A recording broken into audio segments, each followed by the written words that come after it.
नमस्कार दोस्तों, मैं दिनेश मालविया बात करेंगे नाथ पब्लिकेशन की किताब की। मैं रिव्यू करने वाला हूँ नाथ पब्लिकेशन किताब का। पशु परिचर के लिए शानदार किताब है। और शानदार कैसी है, पहले से शानदार इसलिए कहते हैं क्योंकि नाथ पब्लिकेशन वैसे सारी किताबें शानदार आती है। नाथ पब्लिकेशन किताब है पशु परिचर के लिए यानी एनिमल हस्बेंड्री एंड मैनेजमेंट, पशुपालन एवं प्रबंधन के लिए 45 अंकों हेतु भाग ब के लिए महत्वपूर्ण किताब है। और सबसे खास विशेषता है कि चित्रात्मक रूप में किताब है पूरी तरह से। राजस्थान के अंदर पशुपालन विभाग से संबंधित शानदार किताब है। राइटर की बात करें देवेंद्र सिंह जो भरतपुर के रहने वाले, डॉक्टर हिमांशु अग्रवाल जो सवाई माधोपुर से, किशोर सिंह चौहान जो कला संस्कृति के विशेषज्ञ है। इन्होंने तीनों ने मिलकर इस किताब को लिखा है। किताब के अंदर क्या क्या मैटर है, सिलेबस के अनुसार पूरी तरह से किताब है, अपडेट किताब है। और इसके अलावा आपको अलग से कुछ पढ़ने की आवश्यकता है नहीं। यानी कर्मचारी चयन बोर्ड द्वारा आयोजित पाठ्यक्रम हेतु व्यवस्थित किताब है, किताब देख सकते हो आप। और अनुक्रमणिका की बात करते हैं, इसके अंदर अनुक्रमणिका के अंदर सिलेबस पे आधारित है, पूरी तरह से पूर्णतः सिलेबस पे आधारित है। यानी इसमें जो भी टॉपिक दे रखे हैं सिलेबस में वो सारे टॉपिक आपको देखने को मिल जाएंगे। जैसे प्रदेश में पशुओं की प्रमुख नस्लें, वो नस्लें आप देख सकते हो चित्र के माध्यम से दिखा रखा है ना। गायों के चित्र दे रखे, नस्ल के माध्यम से कृत्रिम गर्भाधान, मध्यकरण, संकर प्रजनन, दूध दोहन एवं दुग्ध श्रावण काल, यानी कुल मिला के इंग्लिश और हिंदी दोनों बाय लैंग्वेज किताब है ये। स्वच्छ दूध उत्पादन, पशु एवं कुक्कुट पालन यानी प्रबंधन और जैविक अपशिष्टों का निस्तारण, यानी कुल मिला के बात करें तो सिलेबस पे आधारित पूरी तरह से किताब है ये।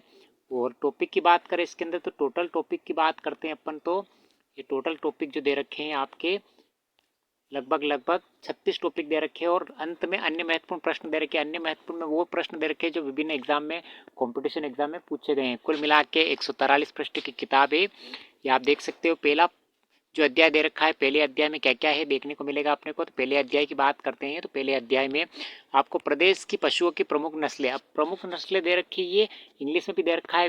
देसी नस्ल और विदेशी नस्ल कैसी नस्लें है, इनको सारणी के माध्यम से समझा रखा है। यानी इनके विभेद जो कर रखे अंतर बता रखा है सारणी के माध्यम से, आप देख सकते हो किताब के अंदर।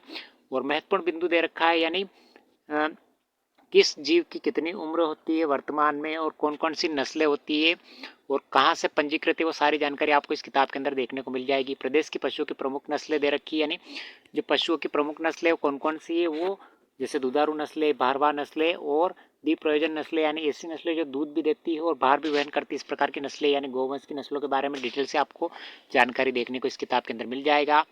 गिर गोवंश का चित्र दे रखा है आपको, गिर गोवंश, और नीचे साहिवाल का दे रखा है। यानी चित्र के माध्यम से बहुत ही शानदार तरीके से समझा रखा है ये गिर गाय और ये साहिवाल गाय, इनके बारे में डिटेल से कितना दूध देती है और कहाँ पाई जाती है उनके बारे में आराम से आप देख सकते हो किताब के अंदर। कृत्रिम गर्भाधान यानी आर्टिफिशियल इंस्टीमिनेशन के बारे में भी डिटेल से इस किताब में देखने को मिल जाएगा। यानी पूरी तरह से सिलेबस पे आधारित है, आपको अलग से कुछ भी देखने की जरूरत नहीं है।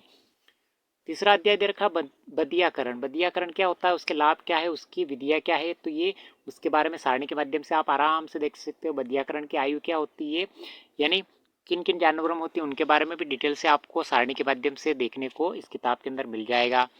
उसके अलावा और भी बात करते तो किन किन साधनों से प्रयोग किया जाता है, वो साधन भी आपको चित्र के माध्यम से दे रखे। संकर प्रजनन कौन कौन से होते हैं उनके बारे में अंतर आपको इस किताब में देखने को मिल जाएगा। इसके अलावा पशु एवं कुक्कुट प्रबंधन, पशुओं के अंदर कुक्कुट यानी मुर्गी पालन संबंधित विभिन्न प्रकार के पशुओं के आहार वगैरह क्या होते हैं जानवरों के, उनके बारे में देखने को मिल जाएगा आपको। शाकाहारी और मांसाहारी जीव जंतु कौन से होते हैं उनके बारे में। सामान्य शब्दावली जो पशुओं के बारे में प्रसिद्ध है उन शब्दावली को सारणी के माध्यम से दिखा रखा है, जैसे गोवंश, भैंस, भेड़, बकरी के बारे में नर और मादा को क्या कहा जाता है वो डिटेल से आपको सारणी में देखने को मिल जाएगी। चारा फसलें कौन सी होती है, फसलों के बारे में जानकारी, और फसलों के बारे में खास बात दे रखी है कि फसलों के वैज्ञानिक नाम दे रखे, फसल दे रखे, उनके वैज्ञानिक नाम जो दे रखे, जैसे मक्का दे रखा है, माइजा इसका, ज्वार का, बाजरा का, सबका वैज्ञानिक नाम दे रखा है, आप देख सकते हो आराम से महत्वपूर्ण बिंदु के रूप में। और अंतर भी बता रखा है, यानी कुल मिला के आपको अलग से कुछ भी पढ़ने की जरूरत नहीं है। पशुओं में अंतर्बाह्य परजीवी रोग, पशुओं में कौन कौन से रोग होते हैं उन रोगों के बारे में आराम से आप किस किताब में देखने को आपको मिल जाएगा।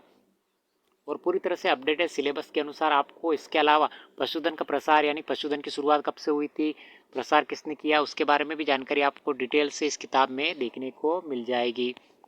तो ये आपको अलग से कुछ भी खरीदने की आवश्यकता नहीं है। ये किताब का कवर पृष्ठ दे रखा है आपको, किताब के बारे में डिटेल से हम जानकारी दे ही चुके हैं।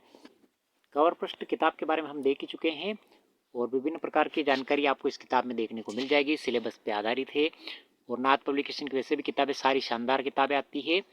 ये ऊन कतरन कैसे किया जाता है ये आप देख सकते हो। चित्रों के माध्यम से बहुत शानदार तरीके से समझा रखा है, जैसे कैंची से ऊन कतरन और मशीन द्वारा ऊन कतरन कैसे किया जाता है, उनके बारे में भी डिटेल से आपको इस किताब में देखने को मिल जाएगा। पॉलीथीन से पशुओं तथा पर्यावरण को हानि क्या क्या है, चित्र के माध्यम से आप समझ सकते हो कि पॉलीथीन पड़ी और पॉलीथीन में अब चारा ढूंढते हुए गाय दिखाई दे रही है।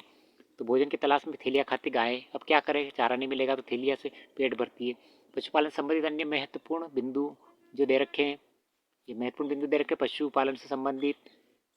इसके अलावा उनकी उम्र दे रखी है, गाय और भैंसों की उम्र क्या क्या होती है तो वो दे रखी है। नर और मादा के जवान होने की उम्र दे रखी है। विगत परीक्षा में आए हुए महत्वपूर्ण प्रश्न, यानी कुल मिला के पूरी किताब होने के बाद आपको किताब के अंतिम पृष्ठों में ऑब्जेक्टिव प्रश्न दे रखे हैं जो विभिन्न परीक्षा में पूछे गए प्रश्न है।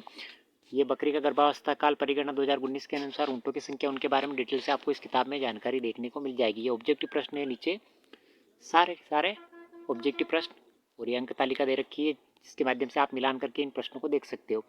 तो कैसा लगा वीडियो, लाइक शेयर सब्सक्राइब जरूर करें। पशुपालन की अगर आप तैयारी कर रहे हो तो पूरी तरह से ब भाग के लिए 45 अंकों के लिए महत्वपूर्ण किताब है। और इस किताब की पीडीएफ प्राप्त करने के लिए डिस्क्रिप्शन में लिंक मिल जाएगा जहां से आप टेलीग्राम ज्वाइन करके इसकी पीडीएफ प्राप्त कर सकते हो।